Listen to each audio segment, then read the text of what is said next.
whatever they are saying, things have happened, but the government has been silent. Case in point, we know that the Middle East, there have been problems. Wamenyamaza. We know that when it comes to, let's say, for example, simple as trying to get documentation, trying to get your passport, trying to get ID cards or whatever, they have been silent. When you look at when people are trying to get documentation, you sort of have to use somebody who knows somebody at the embassy to manage my challenges. Yeah.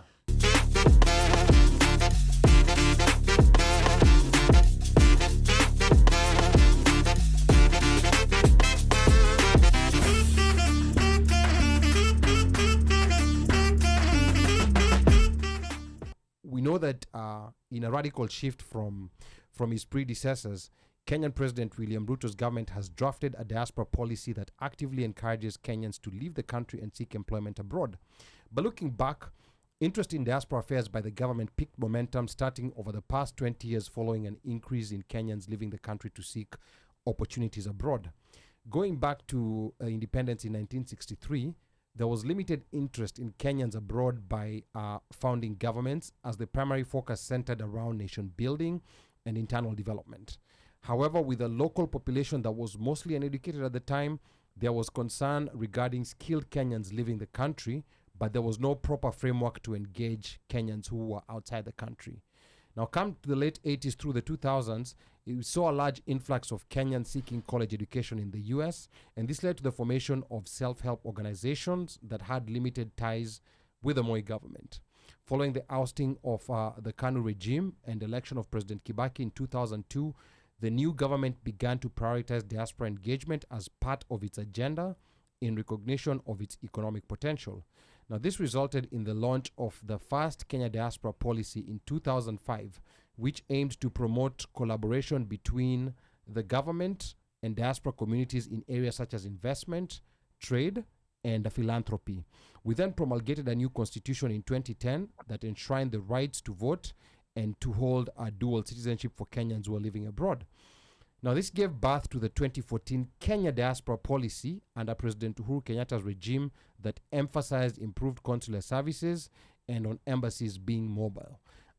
It also reviewed bilateral labor agreements to open employment opportunities for Kenyans abroad, and it worked on a framework to reduce cost of sending money back home, amongst many other priorities. Now, which brings us now back to the panel, to the conversation of today of the 2024 draft Kenya Diaspora Policy, which was recently published by the Ministry of Foreign and Diaspora Affairs. Among the issues we have already highlighted is the government facilitation of an elected diaspora summit and the eyebrow-raising encouragement of Kenyans to pack up and seek employment abroad. But there was a lot of, this was a 35-page document. But again, just coming to the panel, I want to know, Mike, maybe let me start with you. What were your first impressions, when you read this document? And it's interesting, most diasporans are not even aware that there's an existence of this document. But what were your impressions, when you first read this document?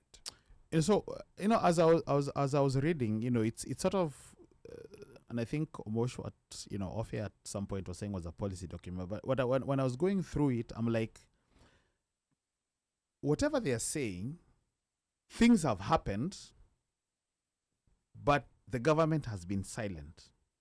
Case in point, we know that the Middle East, there have been problems. Wamenyamaza. We know that when it comes to, let's say, for example, simple as trying to get documentation, trying to get your passport, trying to get ID cards or whatever, they have been silent. When you look at when people are trying to get documentation, you sort of have to use somebody who knows somebody at the embassy to manage my challenges. So I'm like, on paper it looks good, but in reality it's not what is going on. It's not what's going on.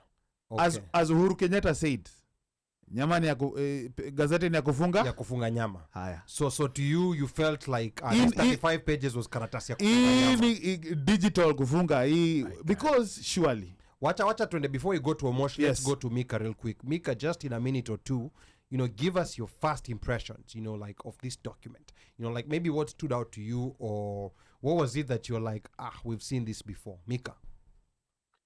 For me, the thing that stood out for me is like how they tried to, they really tried to break down who's going to be involved, what they're going to be involved with, like the different ministries. First of all, they aired out, they tried to show us, they tried to give us the diaspora from different eyes, right? From the eye of the international community, Africa to Africa diaspora, then local diaspora, like those Kenyans who go to East Africa and stuff like that.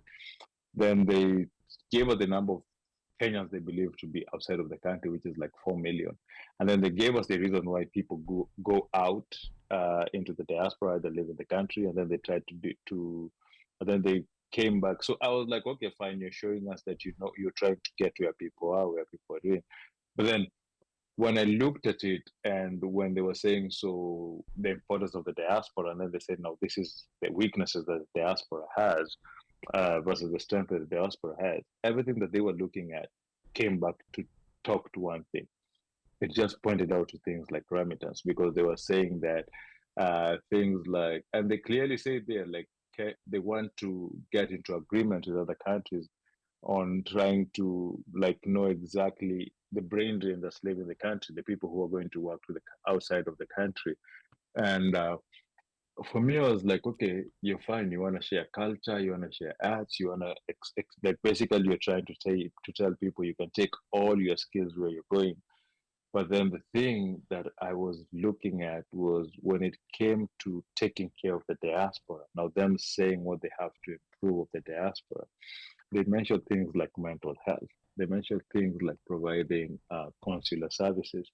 Then they mentioned things like the IBC. And then for me, I was so surprised everything else was getting a lot of explanation. But the IBC was like a few sentences saying that they want to figure out how they... Yeah, I was like, so basically it's just being there, but you're actually not talking about it. Like the thing, even consular services. How are you going to improve those consular services to people? When you're talking about mental health, so you're saying the culture shock is causing mental health, that type of, how are you going to help them? And then I was like, how are you even handling mental health in Kenya? Because if I look back home, there's really nothing good. There's really no mental health championing in Kenya apart from Kibera. What is it, Madare Hospital? Like, how do you handle it? How do you how are you making Kenyans in Kenya not suffer to go through what they're doing? Mental health in Kenya still looked at as a stigma. It still looked at in a certain way, like nika wose momevuta bangi. They don't want to address it. Do they diagnose all these mental health issues that people have, them recognize them and deal with them? How is therapy given to people in Kenya? Like, I was looking at this, like, why are you worried about the diaspora so much? Because if right here, right now, I feel I'm depressed, I'm sitting in the I have insurance that let me walk into any hospital and get the best care that I can get. There are policies over here whereby if you feel some type of way and we have people who we talk to and encourage, we can tell you just call on the phone and you speak to somebody, you speak to a therapist. How you make it so? Why are you worried about people who have the facilities to take care of them? Why are you not worried about people that are back home? So for me, I was like, you're painting it in a very good picture, but at the end of the day, it just goes down to that one term, remittance. And when they spoke about remittance, they really spoke. How they want to, how they want to reduce the fees so that you can send more money. Sawa. We are gonna get to all those details. Another thing that actually let me take 10 seconds. Another thing that really got me thinking was when they said they want to create a summit, but then that summit, not everybody's going to come, but elected representative of that summit. And I was like, how do you elect this people? Nominated from Diaspora Organizations. Yes. Yeah, so that's something that we'll come to get into details with. Your Diaspora Summit, like that's That's very controversial. And that is why we have summit in quote, but carry No, on. actually elected. Oh, elected. Sorry. Not even Elected. summit. Elected in quote. quotes. Carry on. Aya, sawa.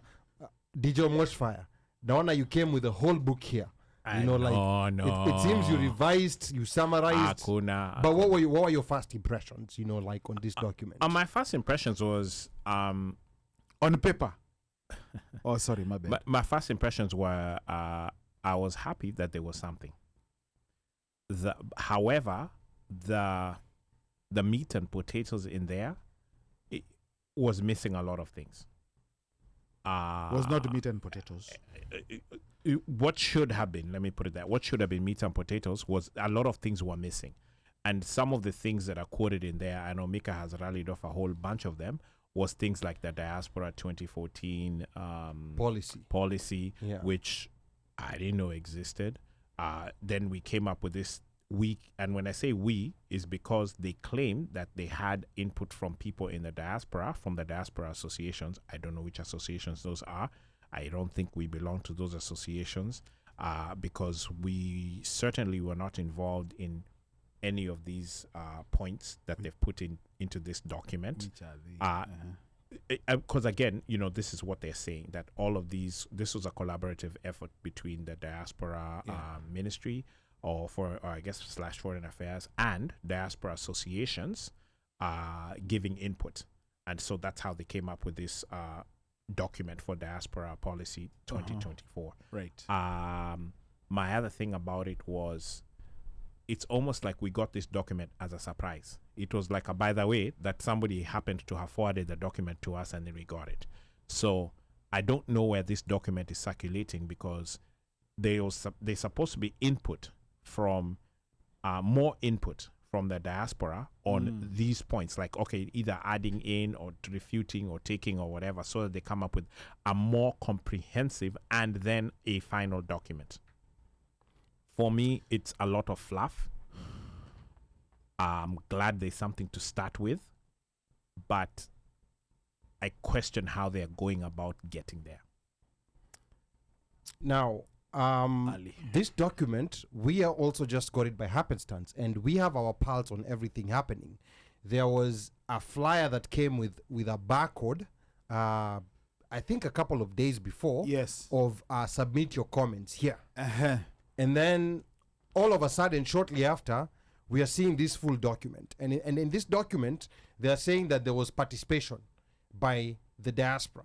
And, we want to ask the people who are tuned in right now, please comment if you participated. If you are part of this diaspora. Or maybe if you know someone who participated in the drafting of this policy document. Or if you participated, what was your comment? Yeah. Share with us what was your input. Yeah. Yes, what was your input? Yeah, please share with us, and also tag your friends. Or maybe if you know someone who participated or someone who knows another person who participated. Who's in a them. diaspora organization that you don't know of. Exactly, because clearly they were talking about diaspora organizations. So please let us know. And that's the reason why we want to crack it open so people know, what's being said. Now, one thing, this draft policy talked about, they talked about the other policy back in 2014, which was kind of like a similar situation to what we have today. Back in 2005, this one I was not able to get access to. I think there was not a lot of digitization back then, but apparently there was a policy too at that time. But this one for 2014, so this one that was released, in 2024, they highlighted, some of the achievements of the 2014 one, including, so you can agree or disagree whether these achievements have worked for you. One of the achievements was that the government promoted continuous dialogue with Kenyans abroad. How? Strategically engaging them through high-level visits, as well as conferences and side events. That's what this says. Was it the time where Dennis Itumbi was supposed to be the guy who was the career? Okay, sorry, carry on. Well, I think if we go with the what they're saying is what they're calling the high-level visits, every time that there have been folks in government who are visiting, supposedly there's always a loose Nani's gonna be here tokeni. That's what they are putting under the high level visits.